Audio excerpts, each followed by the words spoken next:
అందరికీ నమస్కారం. అమ్మ మాట అమ్మాయి బాట ఛానల్కి స్వాగతం. కథ చెప్పుకుందామా? మంచి చెడు. సిరిపురంలో కనకయ్య పాపము పుణ్యము అన్న ఆలోచన లేకుండా 2 చేతులా ఆర్జించి మంచి ఆస్తిపరుడయ్యాడు. అతని 50వ ఏట అతని భార్య పోయింది. పిల్లలు లేరు. తనకు తోడుగా ఉండి అన్ని పనులు చేసి పెడతాడని కనకయ్య రాజన్న అనేవాణ్ణి నౌకరుగా పెట్టుకున్నాడు. రాజన్న కనకయ్యకు శ్రద్ధగా సేవలు చేస్తూ వచ్చాడు. రాజన్నకు పరిచయం ఉన్న గంగా అనే అమ్మాయి చాలా అందమైనది. సిరిపురంలో సంత జరిగిన రోజున వాళ్ళిద్దరూ కలుసుకునేవాళ్ళు. ఒకనాడు కనకయ్య సంతకు వెళ్ళి రాజన్నను పలకరించిన గంగను చూసి, "ఈ అమ్మాయి ఎవర్రా?" అని రాజన్నను అడిగాడు. "వాళ్ళది చిలకలూరు బాబు, వాళ్ళ నాన్న పేరు రంగయ్య" అన్నాడు రాజన్న.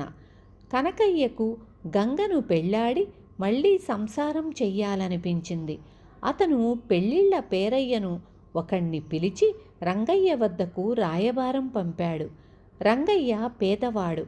తన కూతుర్ని సంపన్నుడికి ఇస్తే సుఖపడుతుందనుకుని గంగ తనకు ఈ సంబంధం వద్దని గోల పెడుతున్నా వినిపించుకోకుండా రంగయ్య పెళ్లి ఖర్చులకని కనకయ్య వద్దనే డబ్బు తీసుకొని ముహూర్తం కూడా పెట్టించాడు.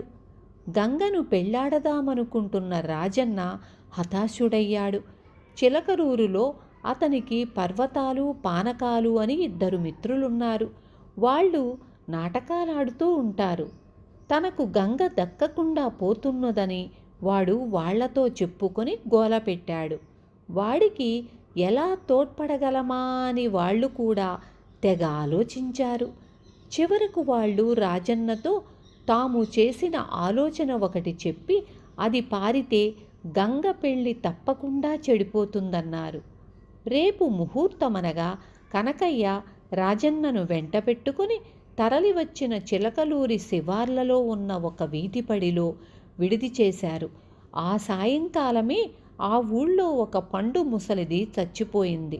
అందుచేత కనకయ్య పెళ్లి ఆపు చేయటానికి పర్వతాలకి పానకాలుకి ఒక మంచి అవకాశం దొరికింది. అర్ధరాత్రి కావస్తుండగా పర్వతాలు యమధర్మరాజులాగాను పానకాలు యమకింకరుడిలాగాను వేషాలు వేసుకున్నారు. పర్వతాలు ఒక దున్నపోతు మీద ఎక్కాడు. ఇద్దరూ వీధి బడికేసి వచ్చారు. వీధి బడి ముందు ఆగి యమధర్మరాజు వికటంగా నవ్వి, "ఒరే బల్లూక ముష్టి, భలే మొండి ప్రాణంరా ఆ ముసలిదానిది, ఉచ్చులో నుంచి ఎలా గంతులు వేస్తున్నదో చూడు" అన్నాడు. "అవును దొరా, తమరు వచ్చారు కనుక సరిపోయింది గాని దాన్ని ఉచ్చుకేసి లాగడం నా తరమా" అన్నాడు కింకరుడు. ఈ సంభాషణ విన్న కనకయ్య కిటికీ తలుపులు తెరిచి యముళ్లను చూసి కొయ్యబారిపోయాడు. యమధర్మరాజు తన కింకరుడికేసి చూసి, "ఓహో, సిరిపురం కనకయ్య కదూ వీడు, వీడి ఆయువు ఇంకొక వారమే ఉంది. 7వ రోజున వచ్చి వీణ్ణి ఉచ్చులో పట్టటం మరిచిపోకు" అన్నాడు. "చిత్తం మరిచిపోను దొరా" అన్నాడు కింకరుడు. ఇద్దరూ ముందుకు సాగి చీకటిలో కలిసిపోయారు. కనకయ్య హడలిపోయాడు. అతను రాజన్నతో, "ఒరే, వాళ్ల మాటలు విన్నావు కదూ, వాళ్ళు యములవాళ్లేనా" అన్నాడు. "యములవాళ్ళా? నాకెవ్వరూ కనపడలేదే" అన్నాడు రాజన్న ఆశ్చర్యంగా. కనకయ్య ఆ రాత్రి నిద్రపోలేదు. ఇంకో వారం రోజుల్లో చావబోయేవాడు తెల్లవారి పెళ్లిపీటల మీద కూర్చోవడం దేనికి? ఒకరి బ్రతుకు భ్రష్టు చెయ్యడం దేనికి? మర్నాడు ముహూర్త సమయంలో కనకయ్య పెళ్లిపీటల మీద కూర్చోలేదు. "రంగయ్య, పెళ్ళి నాకెందుకు కానీ నీ కూతుర్ని మా రాజన్నకియ్యి" అన్నాడు. "వేళాకోళానికైనా హద్దుండాలి. తెలిసి తెలిసి నా కూతుర్ని గతిలేని వాడికి ఇయ్యమంటావా" అన్నాడు రంగయ్య. "గతిలేనివాడేమిటి? నా ఆస్తికంతకు వారసుడు వాడే. కావలిస్తే రాసిస్తాను" అన్నాడు కనకయ్య. గంగకు రాజన్నతో పెళ్లి జరిగింది.